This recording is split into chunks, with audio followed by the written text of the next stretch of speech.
Good afternoon, everyone. We are so glad to have you join us for Navaja's Lunch and Learn. This month, we are covering the topic of affordable homeownership. Really appreciate you being here. My name is Jill Norcross, and I'm the Executive Director of Navaja, the Northern Virginia Affordable Housing Alliance. I am here with my colleagues, Hannah Matuda and Alice Hogan. Happy to have you here this month. I think maybe this is our toughest nut to crack here in Northern Virginia's affordable housing ecosystem. Beyond shelter, homeownership plays such a crucial role in generational wealth building, and we really can't ignore how homeownership policies and financing have contributed to systemic racial inequities here in our region and across the country. Affording homeownership is something everyone's talking about, from our political candidates and elected officials at every level of government, from U.S. presidential candidates down to our local government officials. Many of our local governments are either in the process of evaluating their existing homeownership programs and/or looking to develop new programs. I know we are all working to address the challenges exacerbated by the decrease in housing supply and production dating back to the financial crisis, which is almost now 15 years ago.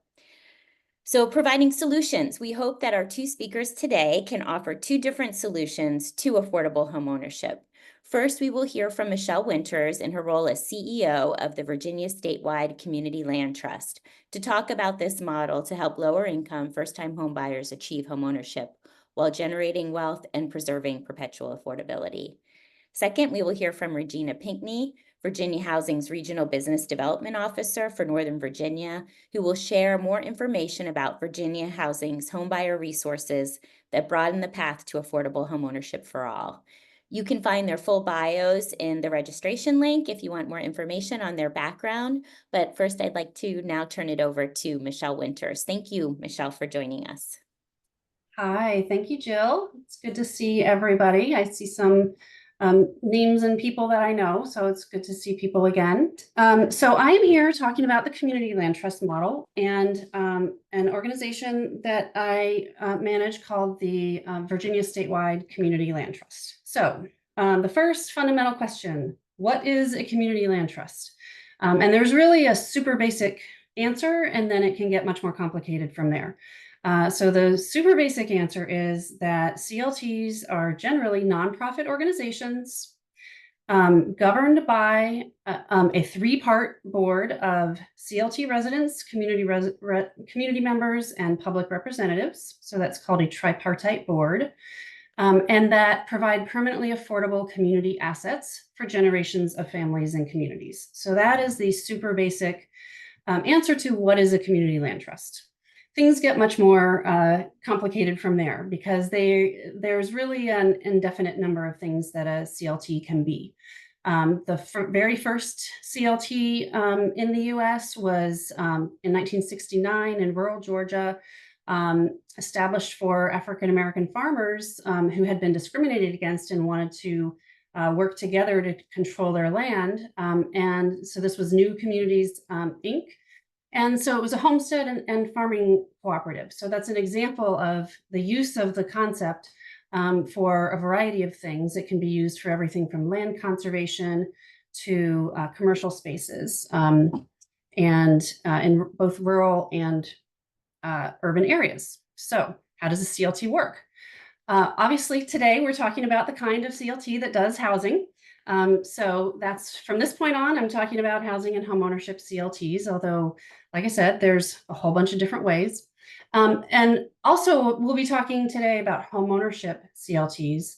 There are housing CLTs that do more than homeownership, and I can answer questions about that if people are interested. So how does a CLT work for homeownership? So it's basically a cycle that continues in perpetuity. So a family or an individual purchases a home that sits on land that is owned by the CLT. The price of that home is more affordable because the homeowner is only buying the house, not the land. The homeowners lease the land from the CLT in a long-term renewable ground lease. And over time, the homeowners live in that home like any homeowner would. They build equity, they paint the walls, they add, they put solar on the roof, they do all the things that they want to do to that home like a typical homeowner will. And there's some caveats to that. They do build equity, and the whole thing works because they have agreed through their ground lease to sell their home in the future when they sell it to another low or moderate income home buyer. And so once that sale happens, whenever that homeowner is ready to move on, the cycle begins again. So it's a very exciting model that has lots of possibilities. So but the fundamental component of sort of how it all really works really is the ground lease that I mentioned. So when the CLT owns the land, excuse me, and the homeowner owns the home, you might wonder, well, how in the world does that work? Sometimes I call it legal and financial engineering. So there is a separate deed and title that is held by the CLT for the land, and the sale, with the deed to the homeowner occurs on the day of closing. Those two transactions occur. So if this isn't the case where something's happening anew, we're buying a home, and that home is becoming part of the CLT. And at that same time as the purchase occurs, a ground lease is agreed to between the two entities. That ground lease is what controls affordability. There are numerous provisions of the ground lease. It's a sort of one of those long legal documents that people have see in the housing space. And it governs sort of rules, enforcement provisions. For instance, owner occupancy is a very, very typical provision of a ground lease. But most importantly, for affordability purposes, the ground lease includes the details of how that home will be sold in the future, what the price will be of that home in the future, and that's called the resale formula. So in that ground lease, there is that legal agreement that when the homeowner sells the home, it will be at a price using this formula, and that homeowner can always calculate that formula and know what their home could be sold for in the future. Now, all of that can be complex. And so one of the things that CLTs, including ours, do is we do a lot of education with our home buyers. We have a great partnership with pro bono attorneys who actually meet with them one-on-one and educate them on the ground lease and the mortgages that are involved. So, but this is how it's done. I'll put a little asterisk here that says this is how it's done for what would otherwise be a fee simple. We also do condos. So a CLT can own a condo building. In the case of condos, because of financing, we actually do that through a deed restriction. So it's the same things that are in the ground lease, but it's done as a deed restriction because there is a condo association that is also in existence there. So like I said, it can get complicated, but we've figured out how to do it. So where are CLTs? So there's more than 300 of them, CLTs and shared equity entities that are in operation across the US. And there's been a real increase in them over the last few years, increased interest and more CLTs starting up over the past few years. There are 5 in Virginia. The oldest is in Charlottesville, Piedmont CLT. And Maggie Walker CLT out of in Richmond is the second oldest. We were created in 2020, and then the most recently is the New River Home Trust that was created in a partnership between Community Housing Partners, which is a nonprofit housing developer, and the communities of Montgomery County and Blacksburg in Virginia. So they are the newest. Each of the others operate in a smaller defined geography. We are the only one that is statewide, and we're not the only statewide CLT in the country. There are a few others some that started that way, others that have sort of started smaller and expanded. But we're a very small partnership, or a small group of statewide CLTs. So you might be asking, why do all of this complicated stuff? Why would we use it? So I think that the one good way to explain why it's something that people want to do in the affordable homeownership space is I guess the short way to say it is it's a way to help maintain an upfront subsidy over time. And I'll explain a little bit more of that on the next slide. But in order to understand why we work well, CLTs work well, you have to see what a typical homeownership program will often look like. So in a typical ownership program, you would start with a lower reduced price that's an affordable price. You may have some, a second mortgage or some sort of subsidy, down payment assistance, for instance, that has helped that occur. And over time, that home is allowed to be sold at the market price because that is the way it was designed. After that sale, there is a greater need for subsidy, a greater difference between the market price and the affordable price. So the black line in the graph and the yellow line in the graph.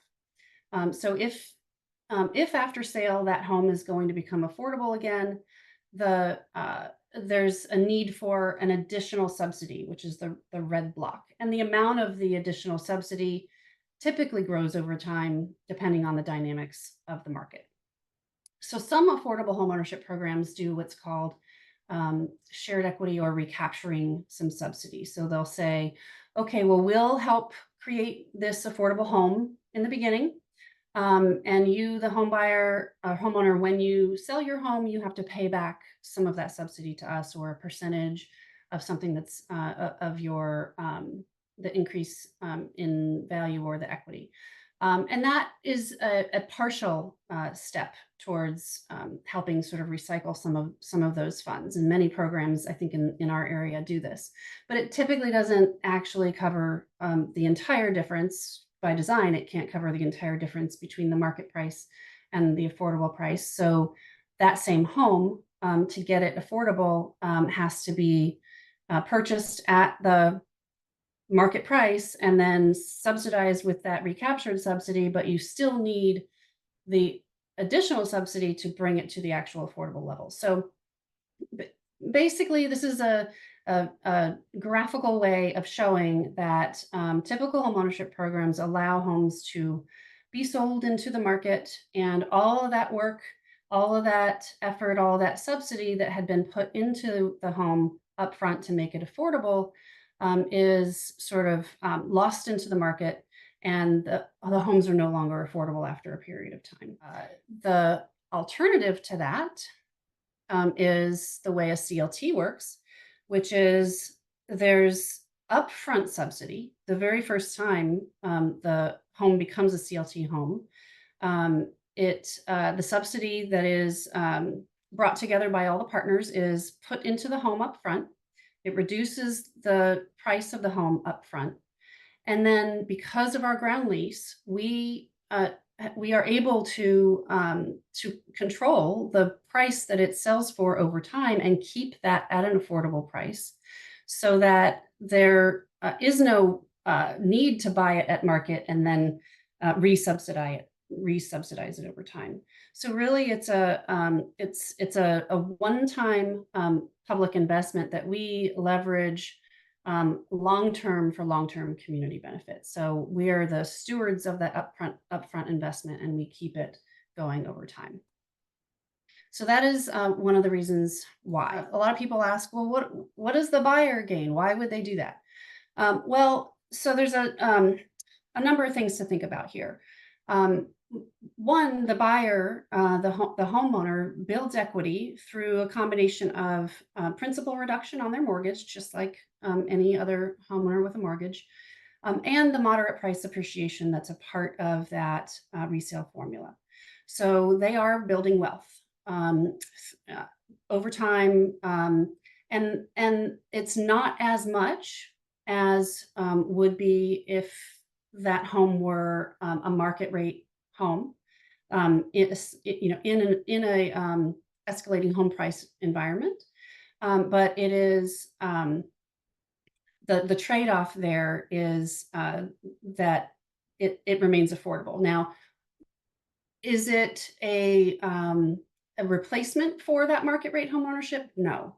It's you can think of it, if you think of the housing system as kind of a ladder, like this picture shows. So at the base of the ladder, you have the rental market. At the pinnacle of the ladder, you have market rate home ownership. And if you think of a number of different programs like this is a step in between the being a renter and being a full market owner that gets you many of the benefits of full home ownership. But it provides that long-term community benefit in return. And so when compared to renting, it is a significant improvement, not only in the wealth building side of things, but the homeowner has this stability in their housing costs, the ability to sort of do their own thing, control over how they live, what they live in. And this home can be passed down to family members. It is something where the wealth the equity that homeowner has created over time can be passed along to family members. That's something that's often a question. So I wanted to share that up front. Now, 70% of CLT homebuyers, according to a national survey, will go on to buy a market rate home in the future using equity that they have gained by becoming a CLT homeowner. So some will, and a significant portion of them, as you can see, remain CLT homeowners for the long run. It's the right place for them for a variety of reasons, whether it's affordability or comfort levels, or they for whatever reason they remain the CLT homeowner for the long run, and that is absolutely something that we welcome. So, what about Virginia Statewide Community Land Trust? How do we work? Well, we are a 501c3 nonprofit. We were established in 2020. We started our work in 2021. I've been on the board since 2021. I recently became the CEO in July of this year. And when we were created by a group of Habitat for Humanity affiliates, along with their partner Habitat for Humanity of Virginia, which is a statewide habitat assistance organization, essentially like an intermediary.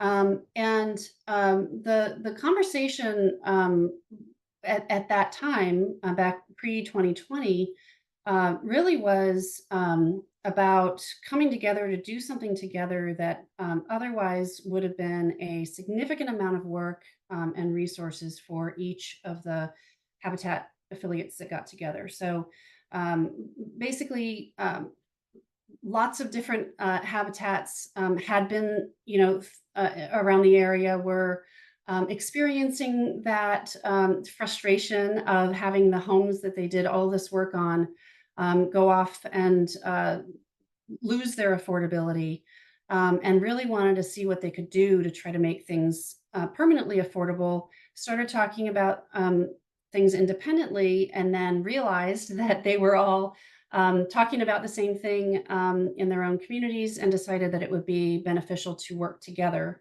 to do that. Now, one of the reasons, and I wanted to share this with everybody, this is a resource provided by Grounded Solutions Network, which is a national nonprofit that we and other CLTs are a member of. But basically it lays out all the different things that you need to do to start a new CLT. There's a lot of different questions that you need to ask. It takes a long time. You have to establish usually you have to establish and incorporate a nonprofit organization, although it can be done as a program, like I mentioned in other instances. You have to create your ground lease. You have to have a business plan. You have to get funding. You have to get volunteers to serve on the board. There's a large number of things that have to be done, and what our founding partners realized early on was that there was a benefit for them working together to do that, rather than each, duplicating each other's work across the state of Virginia. How do we work? Why are we unique? I mentioned that we have a partnership model. So we work with our partners, so our developer partners. Um, the basics of it, and I have a little bit more detail on this in a few slides. Our developers will build or rehab the homes. We meet at the closing table, and there are 3 transactions that take place. The home is sold to the home buyer. The land is sold to the CLT for $1. And so the home buyer's purchase is what pays for the home. We purchase in our partnerships to date have purchased the home for $1. And then, like I mentioned before, that ground lease between the home and the land is created and signed right at that same time. So that is how a home that a property or a home that was a typical home becomes a CLT home. And we work through that partnership model. So I mentioned CLT boards. We have a 3-part CLT board. We started in 2021, and we are in the process of bringing a homeowner and future homeowners of ours onto our board. But right now we have the other 2 parts. We have community members and what we call public representatives, which are nonprofits. We offer a resale formula menu. So we've done all this work up front. We've created, so far, we've created 4 different resale formulas.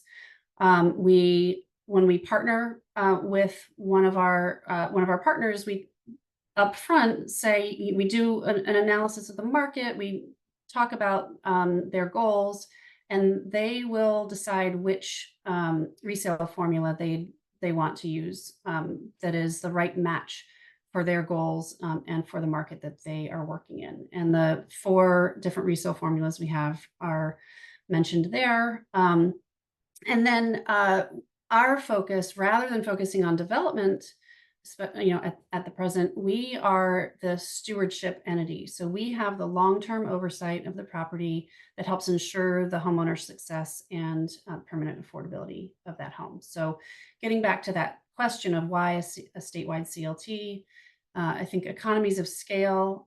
So things are running a nonprofit is very expensive. And startup costs, there's tons of startup costs, lots of startup time. There's a huge benefit of sharing knowledge and expertise across the partners that we work with.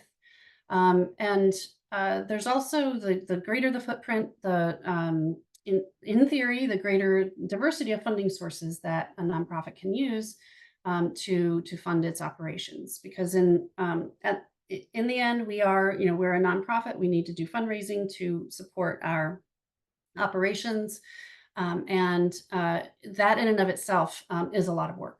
So working together rather than duplicating that in many instances around the state was the benefit that we saw. So a little bit more detail. People always want to know, well, who does what? How does it work? Right now, our partnerships so far have been between ourselves and Habitat for Humanity affiliate.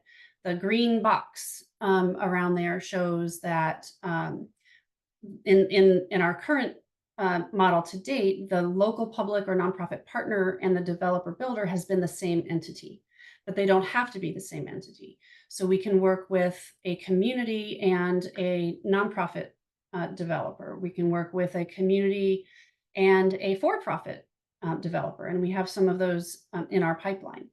And but what we do is we work up front to to design that partnership, to basically design the program, lay out the roles and responsibilities of each partnership so that we're on the same page. We know what everybody's doing. And of course, that can change over time. But we create an MOU with our partners that lays out all the who does what's, going from the beginning to the end of each home purchase. So other questions that people ask are, well, okay, how can the public sector be involved?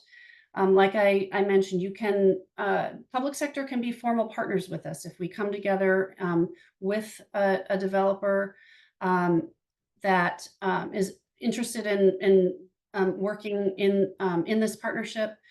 Other ways that the public sector can help are to fund that, some of that, the startup costs for us or whatever CLT you are interested in working with.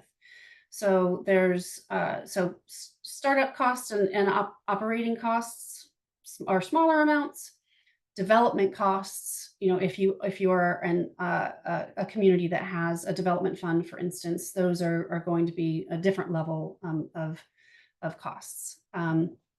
You can provide access to land and homes, publicly owned land, for whatever reason, whether it's foreclosed property that you are able to sell either as a right of first refusal type situation or something along those lines. That is a very common way. I think everybody in affordable housing would say that one of the hardest things to do is to get the land to do what we do.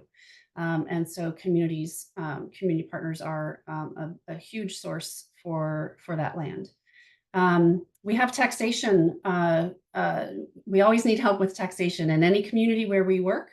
There's a state law that says that our homes, CLT homes, are taxed only at their affordable assessment value, not at the full market value. And so we always need to work with our community's assessments offices to make sure that that's correct. The community partners can work on marketing, outreach, and education for future home buyers. And then in some communities, the housing department staff provides expertise and technical assistance to CLTs that are working in the community. They can also have preferable policies. So anything from bonus densities to streamlined approvals processes.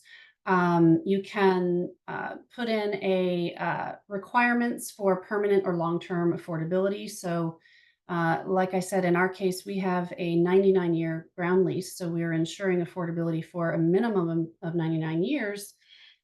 If public programs say that homes, say in a affordable dwelling unit program, need to be affordable for 99 years, that is a good way of ensuring that entity creating those ADUs will want to work with the CLT on those homes. I have this little key funding question there at the bottom because it's something that I deal with a lot. Down payment assistance is great. We encourage down payment assistance. The preference for CLT is to have down payment assistance come in the form of development assistance to the entity, the CLT, so that we can make the home affordable. Like I mentioned before, putting that money into the home to bring the purchase price down, rather than, or sometimes in addition to having down payment assistance for an individual buyer, that then does not benefit future buyers with that same funding. So that's something that I know a lot of communities do have down payment assistance, but to make that something that works best with the CLT, thinking about how to structure that so that it comes into the entity, and it can be combined. You can have down payment assistance for the individual and some development assistance for the CLT. So I see there's tons of questions, but I'm going to let Regina go, and we'll come back to questions Thank afterwards. you, Michelle. That was an amazing overview. I think, helped answer some questions. Obviously more, we will get to that Q&A. But I do want to give plenty of time for Regina Pinkney, the Business Development Officer for Northern Virginia with Virginia Housing, who personally has taught me a lot about homebuyer resources. So Regina, thank you so much for being with us today. Glad to have you. Jill, thank you so much for having me to talk about one of my favorite subjects, Virginia housing. All right. Well, for those of you who may not have heard of Virginia Housing or know what we are or what we do, we are Virginia's housing finance agency. We are a not-for-profit organization, and we were created in 1972. While we were created by the General Assembly in Virginia, we are not a state agency, but we are an authority in the state, which means that we enjoy a beautiful public-private relationship with the state of Virginia's government. And through that relationship, we are able to offer lots of programs and benefits to help consumers become homeowners and remain homeowners, right? Attainable and sustainable homeownership is always the goal. So here are some of the benefits of working with Virginia Housing. Our interest rates are comparable to market interest rates. We have specialty products that address down payment, closing cost issues.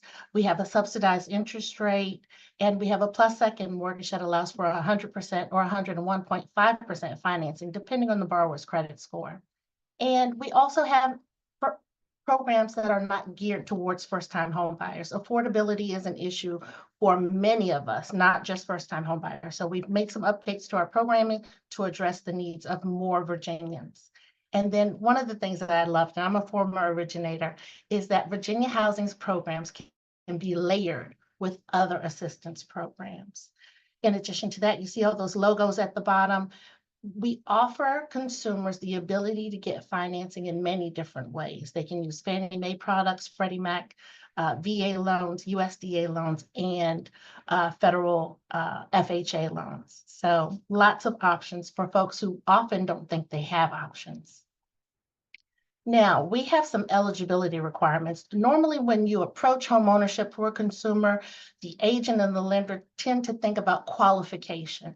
But when you're talking about a first-time home buyer or someone who needs assistance, you want to think about eligibility first, and then you qualify them. So we have very few eligibility overlays, and they are that the borrower, if they're going to use our specialty programs, they have to be a first-time home buyer. And I'll define that for you later because our definition is a little different. We have household income limits and sales price limits. And all of our first-time home buyers are required to take home buyer education, whether it's our course or training provided by a HUD-approved housing counseling agency. And we only finance single-family residences for owner occupants. Now, our definition of a first-time home buyer, it's someone who has not had ownership interest in their primary residence in the last 3 years. Did you notice I didn't say ownership interest in a property?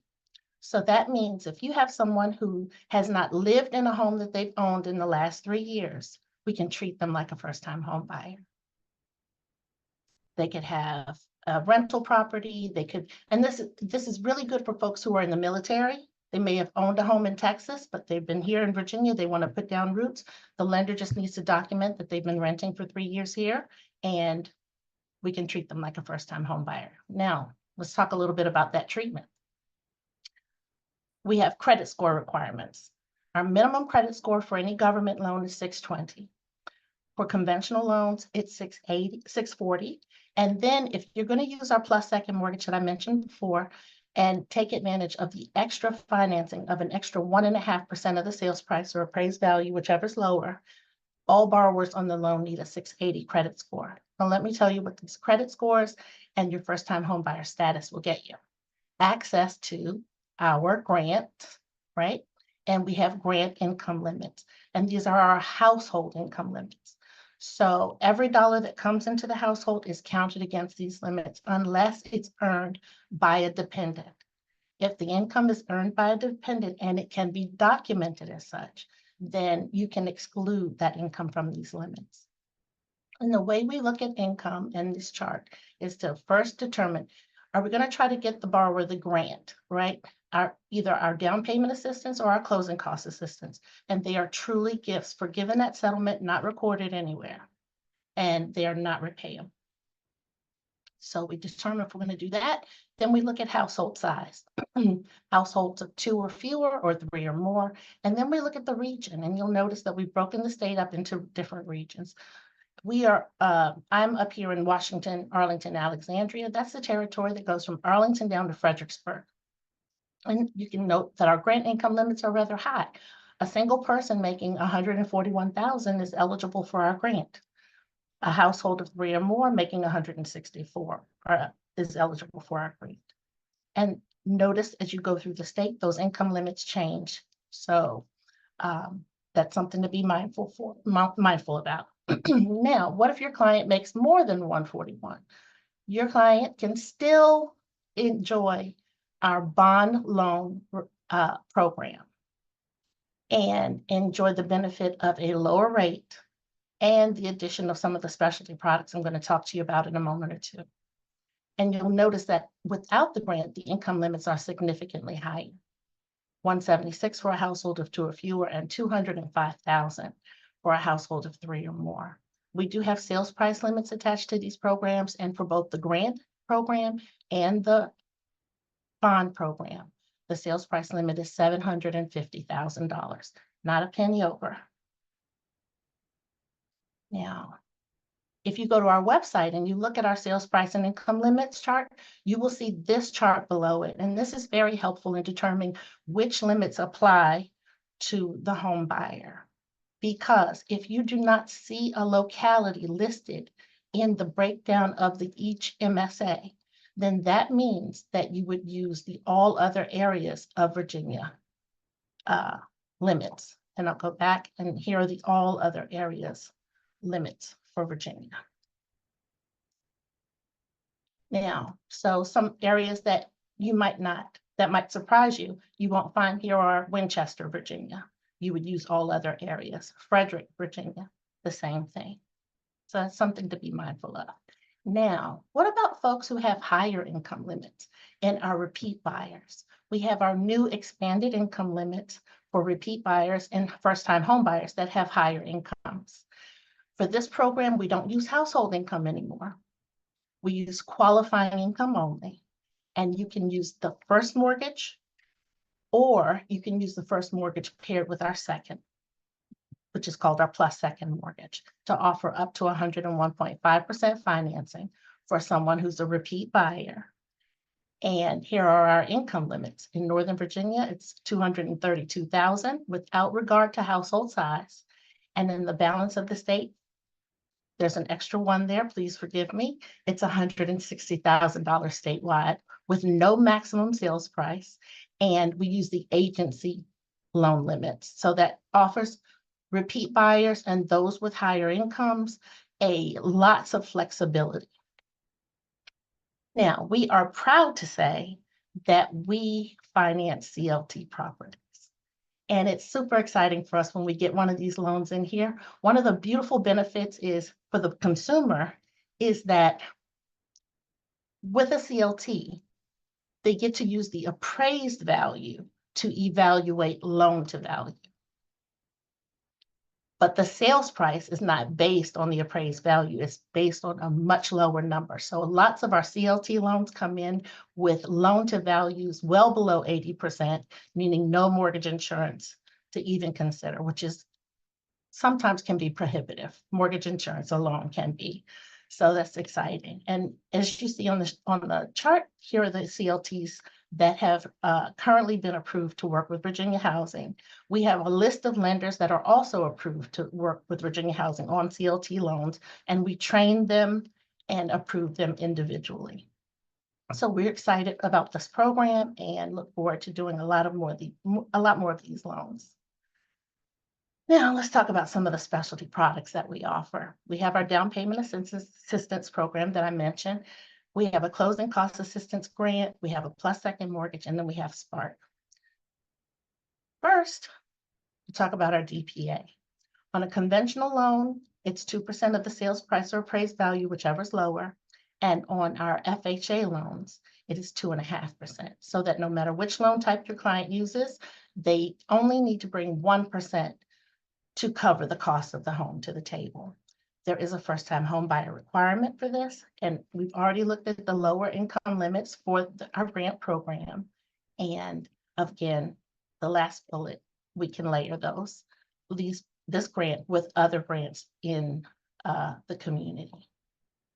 Now, what if your client's using a VA loan or a rural housing loan? Those loans are already 100% financing, so they don't need down payment assistance. For those folks, we have our 2% CCA or closing cost assistance grant, and that's 2% of the lesser of the sales price or appraised value. You still have to be a first-time home buyer, and the 2% can be used to cover any eligible closing costs. For those who opt not to take the grant or who perhaps have incomes that are too high to be eligible for the grant, we have our plus second mortgage. And our plus second mortgage with our minimum credit scores, and that's the 620 for government loans, 640 for conventional loans, they may have access to 100% financing through the structure of a first and second mortgage. On conventional loans, the second mortgage will be 3%, and on FHA, 3.5%. And that's with credit scores below 680. Those who have credit scores above 680 can enjoy an extra 1.5% financing on the second mortgage, increasing it to 4.5% on a conventional loan and 5% on an FHA bond. Now, the plus second mortgage can go behind either our bond loans or our expanded limit loans that I've spoken about earlier, and offer lots of flexibility, especially if the borrower has seller help. So now I've spoken a couple of times about layering, right? Adding other programs. So I'm going to show you a quick example of how layering can work and how using Virginia housing as a foundation for financing can help basically say yes when otherwise it would be a not now or even a no. So in this example, we're using Arlington, Virginia. We're going to use their MyPAP program as an example. And we have a sales price of $500,000, which we all know it's a condo, but it's a home still. And we have a credit score of 660. We have a household income of 125.60, and we have a household of 4. So this is an example with no down payment assistance and 3% down. We have a $500,000 sales price, $15,707 in closing costs, and a loan amount of $485, requiring $30,707 at settlement. Then, now we have a 6.375% interest rate, and it renders this total housing payment with taxes and insurance, mortgage insurance, and the condo fee of $4,304. That's just with no help. Now we throw everything at this loan, and let's change the game. We have a Virginia Housing First Mortgage and Grant. We have Virginia Housing Spark, and Spark stands for Sponsoring Partnerships and Revitalizing Communities, and it's a subsidy. We reduce the Virginia Housing standard rate by 1% for those who are eligible for Spark. Spark is the one program that Virginia Housing offers to consumers that is first come, first serve. It rolls out every year in July and usually runs out somewhere in January or February. It depends on what part of the state you're in. If you want more information about Spark, don't hesitate to reach out to us. We'll be happy to help you with that. We also have our Virginia Housing Grant. That's 2% because we're going to use conventional financing. And we're going to use the Arlington DPA called MyPAP, and we have no points on this loan. So now let's take a look at it. We have the same $500,000 sales price, the same closing costs, but look at our loan amount. Significantly lower on our mortgage because we have MyPAP at $112,500, and that's the maximum down payment assistance for currently from MyPAP on the maximum sales price, which happens to be $500,000. But now let's look at this monthly payment. Now on the Virginia Housing, and I'm going to be transparent. The Virginia housing rate is actually higher than the rate in the previous slide. So the previous rate was 6.375. Our Virginia housing rate was 6.75. Don't forget that. Now, we have an effective rate of 5.75. Why? Because we use Spark, that 1% interest rate subsidy. So now we have a significantly lower sales price, and we have a significantly lower rate, rendering a principal and interest payment of $2,324. We still have taxes and insurance, and we still have the condo fee. But with MyPap, we've been able to avoid mortgage insurance, rendering a total housing payment of $3,352 a month, $952 a month less than the first scenario, with a yearly savings of $11,424. To me, that's a thing of beauty. And you might say, Regina, where's that $10,000 grant? I didn't even put it here in the numbers. But you know where it can come in very useful? If your client needs to pay agent commission. If your client needs to pay agent commission, if they have that option to pay agent commission, it opens up more units to them, right? Because not every seller is going to pay the commission. So they get to look at more properties, and you can throw this grant in and mitigate the impact of your client having to come out of pocket with additional money for commission to get help from a professional agent. Now, I've said a lot in a little bit amount of time, but this is a great cheat sheet. This is a link to our lending wizard. With our lending wizard, you can approach this website. It's an application, answer about 7 or 8 questions about income, locality, sales price, and you'll get a 3-page report that tells you what Virginia housing programs the client is eligible for. And one of my favorite parts is it will tell you if they're not eligible for a certain program, the report will tell you why.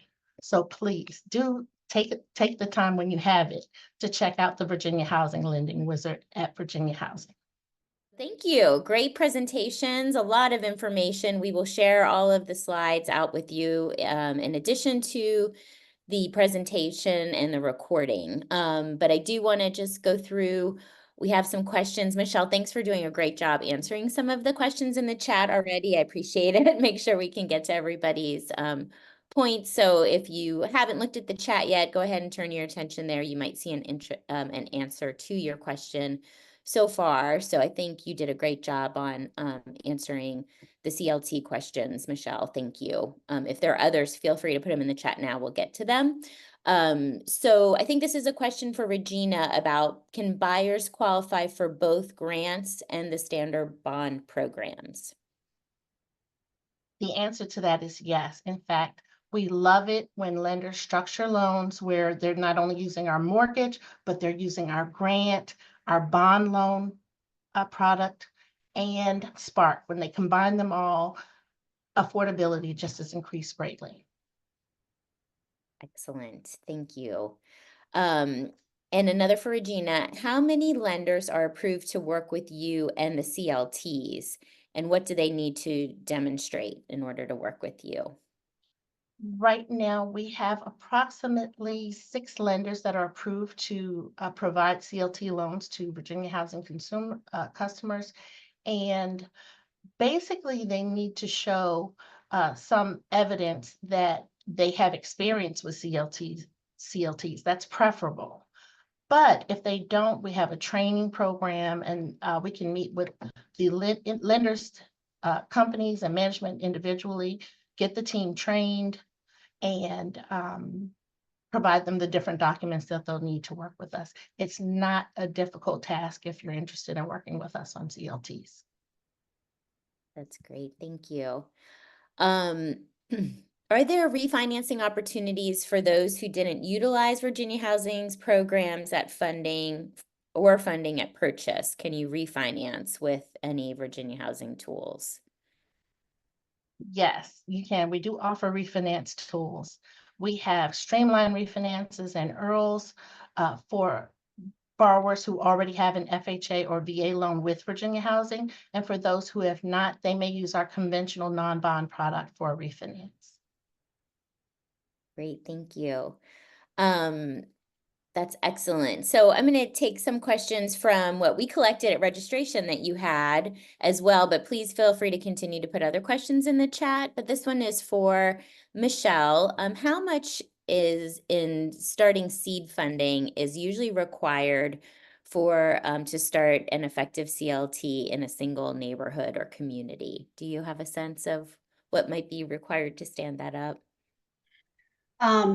Great question. It depends on how much of the labor that's being done is volunteer labor versus needing to hire, say, a consultant or a staff person.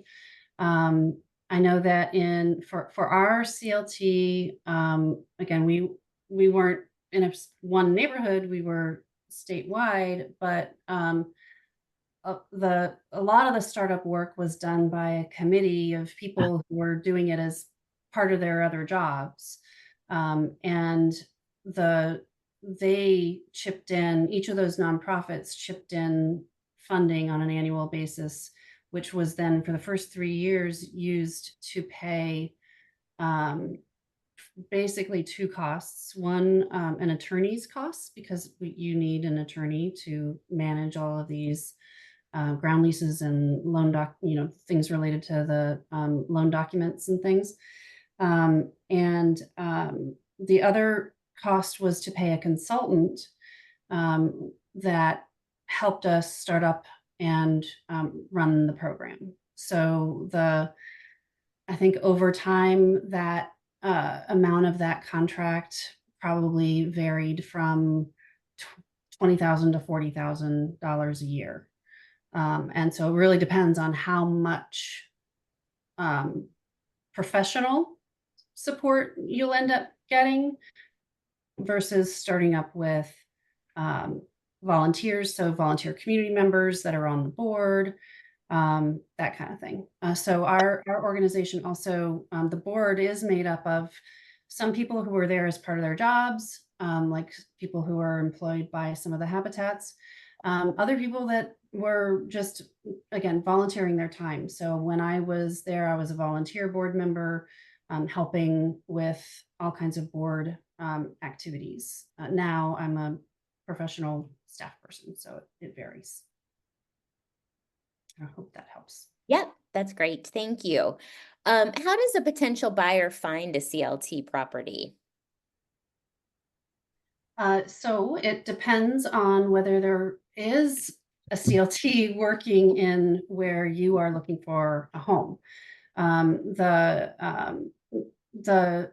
our area, so again, we are a statewide CLT. Our partners are right now are all in the greater Northern Virginia area. So Habitat DC Nova is our partner that's closest to the inside of the region. So people who are interested in being involved in or being a CLT homeowner right now in their service area would contact Habitat. So that would be Habitat DC Nova. And so the homeowners, the initial sale for any home created or built by one of our Habitat partners goes to a Habitat buyer that has done all the same things that other Habitat buyers do. Same thing with Habitat in Loudoun County and in Fauquier County. In the future, once those homes that are originally sold from the Habitats to become part of the CLT, once they are the first home buyer goes to resell them, it'll be up to us to manage that process. And so there'll be that sale will be facilitated by us. And so we will have, home listings and things like that. But at this point, all of our, we don't have any resales that are occurring yet. everybody's still in their. That's great. Thank you. We are almost at the end of our time. I just have one question left for Regina and one for Michelle, and then we can move on with the rest of your day. But Regina, just a question on Spark. If you can talk a little bit about how a home buyer could access that, or how those resources are allocated to other partners. How would a home buyer identify they want to use Spark? Sure, Jill. Spark is a powerful program that we could not do without our partners. We have Spark sponsors throughout the state. Some of them are localities, nonprofits, HUD-approved housing counseling agencies, and they volunteer to work with lenders to distribute Spark to their clients. And we have a list. You can reach out to any Virginia Housing Business Development Officer. And we have a list of the Spark sponsors and their service areas, because every Spark sponsor will have a footprint in which they will offer this benefit. They also may apply overlays. They may have lower income limits, lower sales price limits than you see on our website. So it's always important to, one, talk to a Spark sponsor first about availability and then about their overlays. Great, thank you so much. And then one final question quickly, Michelle, just as a wrap up. Do you know any CLTs, if it isn't happening at the Virginia statewide CLT, that have an inventory of properties, or how do people, I know you're primarily working with the Habitat affiliates, which makes sense, but do you know if other CLTs have a list of available properties? So if the question is it is within Virginia, Yes. Yes. So the New River Home Trust, I believe has some homes that, although maybe the ones that I most recently looked at were sold, but they have a whole development that is under development down in Blacksburg, Virginia. And the Maggie Walker CLT typically does have homes for sale that they have been working on and are ready to sell, and those are in Richmond, Virginia. And in the future, we are in conversation with people on developing, whole developments as well. So we might have, a longer list of properties in the future. But yeah, and then of course, the one in Charlottesville probably also does have some for units for sale potentially on their website. Excellent. Thank you so much. I just want to take the opportunity to thank both Michelle and Regina for sharing their expertise. We will share out all the information. We hope you can join us next month on October the 23rd. We're going to send out an invitation shortly about housing for older adults. So looking forward to continuing the conversation, and we always like to hear from you about other topics of interest. Thank you all again. Take care.